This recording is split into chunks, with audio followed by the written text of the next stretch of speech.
بسم اللہ الرحمن الرحیم۔ ایک بہت پیاری حکایت، شیر خوار بچے کا اعلان حق۔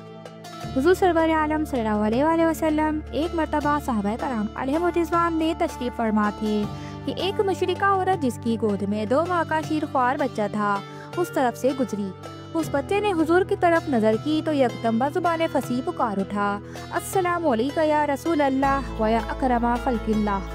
ماں نے جب دیکھا کہ میرا 2 ماہ کا بچہ کلام کرنے لگا ہے تو حیران رہ گئی اور بولی، بیٹا یہ کلام کرنا تجھے کس نے سکھا دیا؟ اور یہ اللہ کے رسول ہیں، یہ تجھے کس نے بتا دیا؟ بچہ اب اپنی ماں سے مخاطب ہو کر کہنے لگا کہ اے ماں، یہ کلام کرنا مجھے اسی اللہ نے سکھایا ہے جس نے سب انسانوں کو یہ طاقت دی ہے، اور یہ دیکھ میرے سر پر جبریل امین کھڑے ہیں جو مجھے بتا رہے ہیں کہ یہ اللہ کے رسول ہیں۔ ماں نے اجازت دیکھا تو جھٹ کلمہ پڑھ کر مسلمان ہو گئی۔ سبحان اللہ۔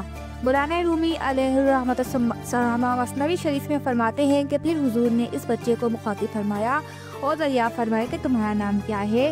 تو وہ بولا، اس مشتاقہ کے ماں کے نزدیک تو میرا نام عبد اعزا ہے، لیکن اللہ کے نزدیک میرا نام عبد العزیز ہے۔